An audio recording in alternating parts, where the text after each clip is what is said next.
നമസ്തേ. ആരെയും ബുദ്ധിമുട്ടിച്ചിട്ടില്ല, ആരെയും ശല്യം ചെയ്തിട്ടില്ല, അനാവശ്യമായിട്ട് ആരുടെ ജീവിതത്തിലേക്കും കടന്നു ചെന്നിട്ടില്ല, ആരെയും മനഃപൂർവ്വം ഉപദ്രവിച്ചിട്ടില്ല, ആരുടെയും ഒന്നും തട്ടിയെടുക്കാനോ അപഹരിക്കാനായിട്ടോ ശ്രമിച്ചിട്ടില്ല, ആരുടെയും ഒന്നും പിടിച്ചു വെച്ചിട്ടുമില്ല. ഇങ്ങനെ നീതിപൂർവം ജീവിക്കുന്നതായിട്ടുള്ള വ്യക്തികൾ എല്ലാവരുടെ ആഗ്രഹം നീതിയോടുകൂടി ജീവിക്കണമെന്നാണ്. അവനവൻ്റെ കഥകളിലെ ഹീറോ അവനവൻ തന്നെയാണ്. പക്ഷേ ആരോടും ഒരു തെറ്റും ചെയ്യാതിരുന്നിട്ടും ഇത്ര നീതിമാനായിട്ട് ജീവിച്ചിട്ടും ചിലരുടെ കഥകളിൽ നിങ്ങൾ വില്ലനായിരിക്കും എന്നുള്ളതാണ് ഒരു യാഥാർത്ഥ്യമെന്ന് പറയുന്നത്. നമ്മളെല്ലാവരും കരുതുന്നത് നമ്മുടെ കഥകളിലെ ഹീറോ നമ്മളാണ് എന്നാണ്.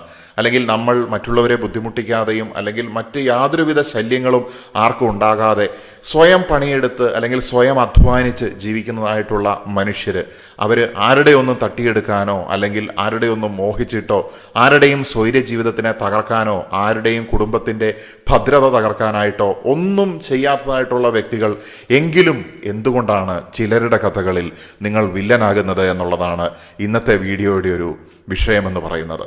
വളരെ ഡീപ്പായിട്ടുള്ള, ഒരുപക്ഷെ വളരെ റെയറായിട്ട് മാത്രം ചർച്ച ചെയ്തിട്ടുള്ള ഒരു വിഷയമാണിത്. ശ്രദ്ധാപൂർവം കേൾക്കുന്ന സമയത്ത് ഒരുപാട് ഇൻസൈറ്റ്സ്, അതുപോലെ തന്നെ നമുക്ക് നമ്മുടെ ജീവിതവുമായിട്ട് കണക്ട് ചെയ്ത് ചിന്തിക്കുന്ന സമയത്ത് നമുക്ക് ഒരുപാട് തിരിച്ചറിവുകൾ ഉണ്ടാക്കാനായിട്ട് ഈ വീഡിയോ കാരണമാകുമെന്ന് പ്രപഞ്ചത്തിൻ്റെ ഈ ഒരു സന്ദേശം നിങ്ങളിലേക്ക് ഡെലിവറി ചെയ്യുന്നത് വഴി ഞാൻ വിശ്വസിക്കുകയാണ്. ഇങ്ങനെയൊക്കെ ജീവിക്കുന്ന ആളുകളുണ്ടെങ്കിലും ഇതിന് ഓപ്പോസിറ്റായിട്ട് വിരുദ്ധമായിട്ട് ജീവിക്കുന്നവരുമുണ്ട്. മറ്റുള്ളവൻ്റെ കാര്യങ്ങൾ അപഹരിച്ചെടുക്കുക, അവൻ്റെ സമാധാനം കെടുത്തുക, അവൻ്റെ സ്വത്ത് കയ്യേറ്റം ചെയ്യാനായിട്ട് ശ്രമിക്കുക, അല്ലെങ്കിൽ അവൻ്റെ കുടുംബം തകർക്കുക, ഇങ്ങനെ പല രീതിയിലുള്ള പ്രവർത്തനങ്ങൾ കാഴ്ചവെക്കുന്നതായിട്ടുള്ള ഒരു ഡാർക്ക് ഷെയ്ഡിലുള്ള ആളുകളും ഉണ്ട് എന്നുള്ളതാണ്. ഇവിടെ പ്രധാനമായിട്ടും നടക്കുന്ന ഒരു കാര്യം, എന്തുകൊണ്ടാണ് നല്ലതായിട്ട് ജീവിച്ചിട്ടും നമ്മൾ പല ആളുകളുടെയും കഥകളിലെ വില്ലനോ വില്ലത്തിയോ ആയി പോകുന്നത് എന്ന് ചോദിച്ചിട്ടുണ്ടെങ്കിൽ അതിൻ്റെ ഒന്നാമത്തെ റീസൺ എന്ന് പറയുന്നത് അവരുടെ തിരക്കഥ അല്ലെങ്കിൽ അവരുടെ സ്ക്രിപ്റ്റ് അതിനനുസരിച്ചിട്ട് നിങ്ങൾ അഭിനയിക്കുന്നില്ല എന്നുള്ളതാണ്. അതായത് അവർക്ക് കൺട്രോൾ വേണം, അവർക്ക് നിങ്ങളെ നിയന്ത്രിക്കണം, അതിനുവേണ്ടി അവർ പല രീതികളിൽ ശ്രമിച്ചുകൊണ്ടിരിക്കുന്നു. അപ്പോൾ ആ സമയത്ത് നിങ്ങളെ അതിന് കിട്ടുന്നില്ല. അങ്ങനെ ആകുന്ന സമയത്ത് നിങ്ങൾക്ക് പിന്നെ വില്ലൻ്റെയോ വില്ലത്തിയുടെയോ പരിവേഷം എളുപ്പത്തിൽ ലഭിക്കും എന്നുള്ളതാണ്. ഇതാണ് ഒന്നാമത്തെ കാരണമെന്ന് പറയുന്നത്. ആളുകൾക്ക് പലപ്പോഴും പലരെയും നിയന്ത്രിച്ചുകൊണ്ടേയിരിക്കണം. എങ്ങനെയുള്ള ആളുകൾക്കാണ് മറ്റുള്ളവരെ നിയന്ത്രിക്കാനായിട്ട് ഇങ്ങനെ ആഗ്രഹം തോന്നുന്നത്? അതായത് സ്വന്തം തിരിച്ചറിവില്ലാത്ത ആളുകൾക്കാണ്. സ്വന്തം പൊട്ടൻഷ്യൽ, ഞാൻ എത്രമാത്രം പഠിച്ചിട്ടുണ്ട് അല്ലെങ്കിൽ എനിക്ക് എത്രമാത്രം അധ്വാനിക്കാനുള്ള പൊട്ടൻഷ്യലുണ്ട്, ഈ കാര്യങ്ങളൊന്നും മനസ്സിലാക്കാതെ എനിക്ക് എത്രമാത്രം വളരാനുള്ള ശേഷിയുണ്ട്, ഇതൊന്നും മനസ്സിലാകുന്നില്ല. അതായത് സ്വന്തം ഉള്ളിലേക്ക് തിരിഞ്ഞു നോക്കുന്നില്ല.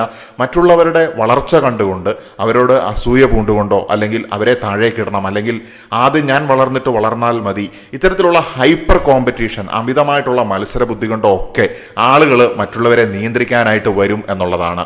ഇവർ സ്വന്തം പണിയെടുത്ത് ജീവിക്കുന്നതിന് പകരം മറ്റുള്ളവരുടെ ജീവിതത്തിലേക്ക് ഇടപെട്ടുകൊണ്ട് അവരുടെ ലൈഫിൻ്റെ സ്മൂത്തായിട്ടുള്ള ഫ്ലോയെ ഹിൻഡർ ചെയ്യുന്നു, അല്ലെങ്കിൽ വളർന്നു വരുന്ന ആളുകളെ തകർക്കുക. ഇതൊക്കെയാണ് ഇവരുടെ പ്രധാനപ്പെട്ട സ്വഭാവ വിശേഷങ്ങൾ എന്ന് പറയുന്നത്. രണ്ടാമത്തെ കാര്യം എന്ന് പറയുന്നത് നിങ്ങളുടെ അതിർവരമ്പുകൾ അല്ലെങ്കിൽ നിങ്ങളുടെ ബൗണ്ടറീസ് അവരുടെ ഈഗോയിനെ ഹർട്ട് ചെയ്യുകയാണ്. ഇപ്പം ചില സമയത്ത് ആളുകൾ നമ്മളിലേക്ക് അപ്രോച്ച് ചെയ്യുന്ന സമയത്ത് നമുക്ക് ചിലപ്പോൾ നോ പറയേണ്ടതായിട്ട് വരും. ആ നോ അവരെ ഹർട്ട് ചെയ്യുകയാണ്. പക്ഷെ നിങ്ങൾ നോ പറയുന്നത് അല്ലെങ്കിൽ നിങ്ങൾ യെസ് പറയുന്നത് എന്തുകൊണ്ടാണ്? നിങ്ങളുടെ സെൽഫ് റെസ്പെക്റ്റിൻ്റെ അടിസ്ഥാനത്തിലാണ്. അപ്പോൾ ഇൻസെക്യൂർ ആയിട്ടുള്ള നേരത്തെ പറഞ്ഞ കാറ്റഗറിയിലുള്ള ആൾക്കാരെ സംബന്ധിച്ചിടത്തോളം നിങ്ങൾ നോ പറയുമ്പം അല്ലെങ്കിൽ നിങ്ങളുടെ സെൽഫ് റെസ്പെക്റ്റ് അവർക്ക് ഇൻസെക്യൂരിറ്റി ആയിട്ട് ഫീൽ ചെയ്യും എന്നുള്ളതാണ്. അവർക്കതൊരു ഡിസ്റെസ്പെക്റ്റോ അപമാനമോ പോലെ തോന്നും, അവരുടെ ഈഗോയിനെ ഹർട്ട് ചെയ്യും എന്നുള്ളതാണ്. പക്ഷെ നിങ്ങളവിടെ കൃത്യമായിട്ടുള്ള ബൗണ്ടറിയാണ് എടുത്തത്. അപ്പോൾ ഈ രണ്ടാമതായിട്ട് ആളുകൾ ഇങ്ങനെയുള്ള സാഹചര്യം വരുന്ന സമയത്ത് നമ്മളെ വില്ലനോ വില്ലത്തിയോ ആക്കി മാറ്റും എന്നുള്ളതാണ്, അവരുടെ ഈഗോ ഹർട്ടാകുന്ന സമയത്ത്. മൂന്നാമത്തെ കാര്യം എന്ന് പറയുന്നത് അവരുടെ ഹിഡൻ ബിഹേവിയർ നിങ്ങൾ കാരണം പുറത്തായി. പല ആളുകൾക്കും പല മോട്ടീവ്സ് ഉണ്ടായിരിക്കും, പല രീതിയിൽ കാര്യങ്ങൾ ചെയ്യണമെന്നുള്ള ഉള്ളിലുള്ള ഹിഡൻ ആയിട്ടുള്ള ചില ഡാർക്കായിട്ടുള്ള ചില വിഷൻസ് ഉണ്ടായിരിക്കും. അങ്ങനെ ആളുകൾ ചെയ്തുകൊണ്ടിരിക്കുന്ന സമയത്ത് നിങ്ങൾ ഒരു മിറർ പോലെ പ്രവർത്തിച്ചിട്ട് നിങ്ങൾ കാരണം അവരുടെ ഹിഡൻ ആയിട്ടുള്ള ഈ രഹസ്യങ്ങൾ അല്ലെങ്കിൽ അവരുടെ അജണ്ടകൾ പുറത്തേക്ക് വരുന്ന സമയത്ത്, അവരുടെ ഹിഡൻ ആയിട്ടുള്ള പ്ലാനുകൾ, അവരുടെ യഥാർത്ഥത്തിലുള്ള മുഖം നിങ്ങൾ കാരണം പുറത്തേക്ക് വരുന്ന സമയത്ത് അവർ നിങ്ങളെ വില്ലനായിട്ട് പ്രഖ്യാപിക്കും. കാരണം അവർക്ക് മിററിങ് ഇഷ്ടപ്പെടുന്നില്ല. അവരുടെ തന്നെ യഥാർത്ഥത്തിലുള്ള അവസ്ഥ വെളിവാകുന്ന സമയത്ത് അതിന് നിങ്ങൾ കാരണക്കാരനാവുമ്പോൾ നിങ്ങളെ പ്രതിസ്ഥാനത്തേക്ക് കൊണ്ടെത്തിക്കുകയാണ്.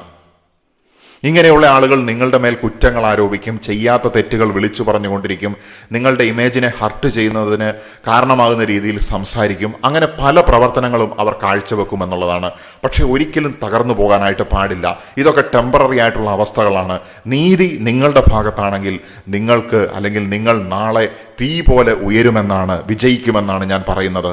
പല സമയത്തും നിങ്ങളെ മോശമാക്കാനായിട്ട് അവർ ശ്രമിക്കും. നിങ്ങളെ ഒരു ബാഡ് പേഴ്സൺ ലേബൽ തരാനായിട്ട് അവർ ശ്രമിക്കും.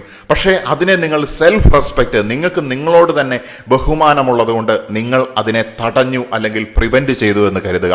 ഇങ്ങനെ ചെയ്യുന്ന സമയത്തും അവർ നിങ്ങളെ വില്ലനാക്കിയിട്ട് വില്ലന്റെ പ്രതിക്കൂട്ടിൽ നിർത്തും എന്നുള്ളതാണ്. എന്ന് വെച്ച് കഴിഞ്ഞിട്ടുണ്ടെങ്കിൽ നിങ്ങൾ അവരെ അനുസരിച്ചുകൊണ്ട് പഞ്ചഭുജമടക്കി നിൽക്കുകയാണെങ്കിൽ നിങ്ങളെ അവർ അംഗീകരിക്കും. പക്ഷേ നിങ്ങളുടെ ഇൻഡിപെൻഡൻസ് അല്ലെങ്കിൽ നിങ്ങളുടെ സ്വാതന്ത്ര്യത്തിനെ അവർ ഭയക്കുകയാണ്, ഇഷ്ടപ്പെടുന്നില്ല. ഞാൻ നേരത്തെ പറഞ്ഞു, ഓരോരുത്തരുടെയും കഥകളിലെ ഹീറോ അവനവൻ തന്നെയാണ് എന്ന്. ഇത്തരത്തിൽ ഡാർക്ക് വിഷനുള്ള ആൾക്കാരെ സംബന്ധിച്ചിടത്തോളം, അല്ലെങ്കിൽ ഡാർക്ക് മാനിപ്പുലേറ്റേഴ്സിനെ സംബന്ധിച്ചിടത്തോളം, അവരുടെ കഥയിലെ ഹീറോ അവർ തന്നെയാണ് എന്നുള്ളതാണ്. കാരണം ഇവരിൽ നാർസിസ്റ്റിക് എലമെന്റ്സും ഉണ്ടാകും എന്നുള്ളതാണ്. ആത്മാരാധനയുടെ അന്ധമായിട്ടുള്ള അവസ്ഥകൾ ഇവരുടെ മനസ്സുകളുടെ ഉള്ളിലുണ്ടാകും. ഇത് ഹൈപ്പർ കോമ്പറ്റീഷന് കാരണമാകുകയാണ്.